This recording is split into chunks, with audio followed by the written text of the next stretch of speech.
there? Can you all hear me? Can you see the screen? I wrote for you all the linkers that you can use. So these are called linkers. So the words and expressions that you use in your writing to make your writing coherent. Okay? So at home, you can take your time and read them.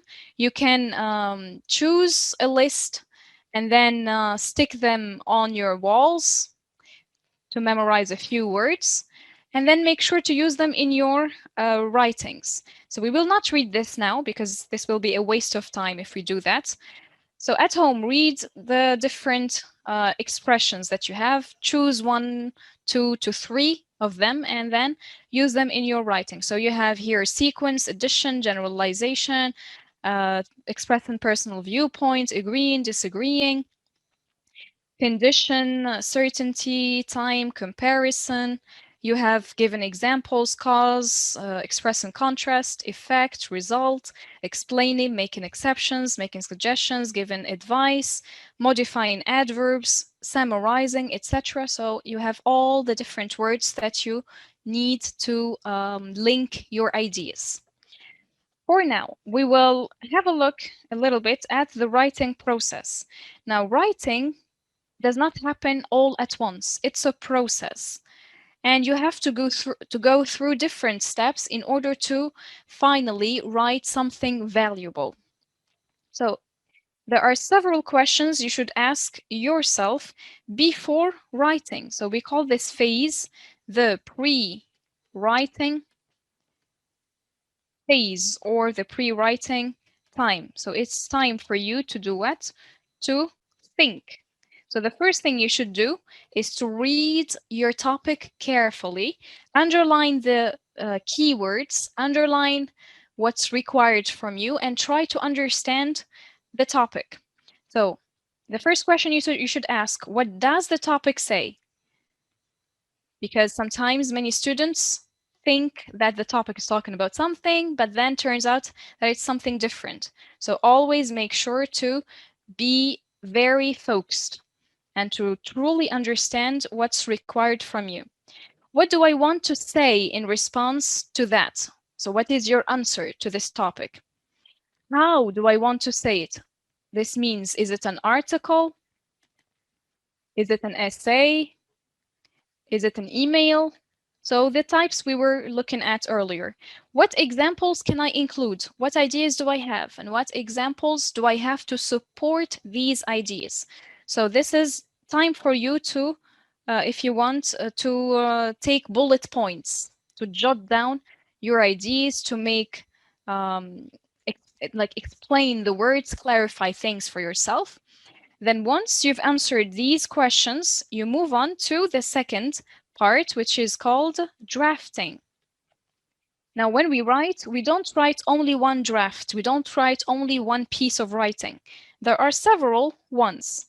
So this is for time for you to write it down. So now start writing down your ideas. So ask yourself, do I have enough ideas and arguments? Let's say that the topic asks you, do you think that people, or do you think that smoking should be banned in public spaces? So this is something, or this is a topic about your personal opinion. Let's say that your personal opinion is that smoking shouldn't be banned in public spaces. Do you have enough ideas to support this argument, to take this side? If you don't have enough ideas, then choose the other one. We don't really care about your stance. We don't care about your opinion as much as we care about your ideas, okay? So if you have enough ideas and arguments, choose it. We don't care about your personal opinions, as hurtful as it may seem. Can you take both sides? If that's your opinion, you can do it. If it's your opinion, if you're like, yes, but no, okay. But I think it's not a topic that needs, or that I don't find it very logical if you take both sides personally. I mean, it's either you like it, you like smoking in public places, or you don't. I mean, you see? And thank you, Ele. You will be notified about it. Now, the second one, are my thoughts organized? So you have to put your thoughts in order. You move from A to B to C. There must be a logical order, okay? Then, in what order do I want to say them? For example, if you would like to present, let's say, economic ideas. Well, I think smoking shouldn't be banned in public places because people will not feel free to smoke. And then many people probably would stop smoking. And this will affect the industries that produce smoke. So maybe if that's your opinion, this is an economic reason. So you should give arguments about this reason because it's, economic arguments. And then if you would like to talk about the health issues, well, smoking shouldn't be allowed in public places because it affects the health of the people due to passive smoking. Even kids will inhale the second-hand smoke and it will cause them lots of troubles and health issues like asthma,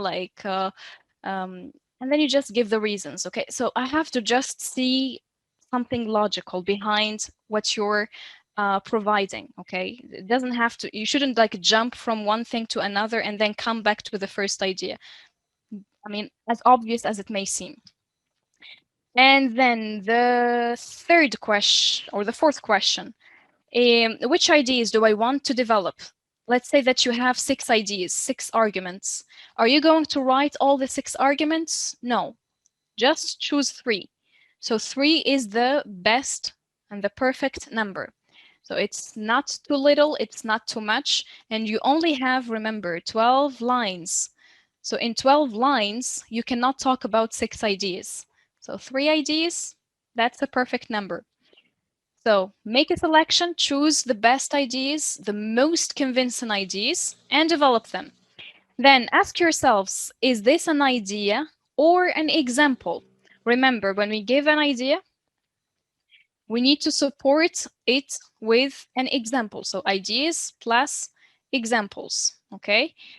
For example, if I say that smoking causes health issues, what are the examples? The examples could be, for example, teeth decay, it could be cancer, it could be breathing issues. So these are examples, they are not ideas. The general idea is health issues.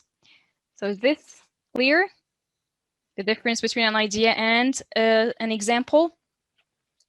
In English, do we always say yes or no? Say both, right? So as you want. As I said, if it's your personal opinion, if we're asking you about your personal opinion, you could either take the side of yes or the side of no or both sides. So it's not like in French you have to make a nuance. No, you don't have to do it. You have to choose. It's an opinion. So we just want to see that you can defend an opinion. How many examples can I use with an argument? One idea, one example, that's enough. Now, number 3, what do we have? The third part now. So this is that was the draft. So it's still draft. It's not finished. We have the revising part. So we need to revise. So this is time to improve my writing. So I improve my writing. How is that? So I ask myself, have I read what I've written? Many students don't read what they've written and they simply hand in the paper. And believe it or not, no matter how perfect you are, no matter how excellent your level is, you will certainly make mistakes, even the silliest ones. So you always need to reread what you wrote, okay? Shouldn't give your paper without going through it at least once. Are my details clear? So have I explained things enough? Have I given examples about this idea? Then should I add or take out parts? If you feel that you've written more than 12 lines, then you should definitely take out parts. If you feel that you've written less than that, then add and explain more, clarify more. Have I used the best ideas and words? Now, what do we mean by best words? We don't mean sophisticated, complex, and very technical terms. We just mean good English, so no mistakes, and not very, if you want, basic terms. For example, if you keep repeating the word beautiful, of course there are other ways of saying beautiful. You can say splendid, gorgeous, impressive, mind-blowing, breathtaking. Okay, so we would like you to show that you have a rich vocabulary. Then, are there any words I am overusing? So avoid repetition. So no repetition. Now, if we have a topic about brain drain, I expect you to write brain drain multiple times throughout your essay, but I'm talking about other words. I'm not talking about key terms. I'm talking about other words that you're using. And then, is my writing in a logical order? Of course, as we said earlier, everything has to be done logically. And yes, yes, 3, that's enough. And I will tell you, Mohammed, hold on a second. Then the fourth part is what we call editing. Now here we edit. This means we improve things a lot more. So this is time to make corrections if you want. Time to correct mistakes. Have I used complete sentences? Make sure you're using complete sentences, no fragmentations. Have I checked my spelling, capitalization, and punctuation? You may think that these are silly things, but believe me, they matter a lot in your writing. We have 2 points. The essay is worth 8 points, right? So 2 points are dedicated for spelling, capitalization, and punctuation. So I believe that's a lot. It's not something you can neglect. Am I satisfied with the final work? Are there any further corrections? If there aren't, then you move on to the final draft. And make sure to also read your final draft before giving it. If you're 100% satisfied, if you really understood the topic and you wrote something correct and thorough about it, then you should have a good grade. All right. What about time? Yes, time. I forgot to mention time. So you have 2 hours, right?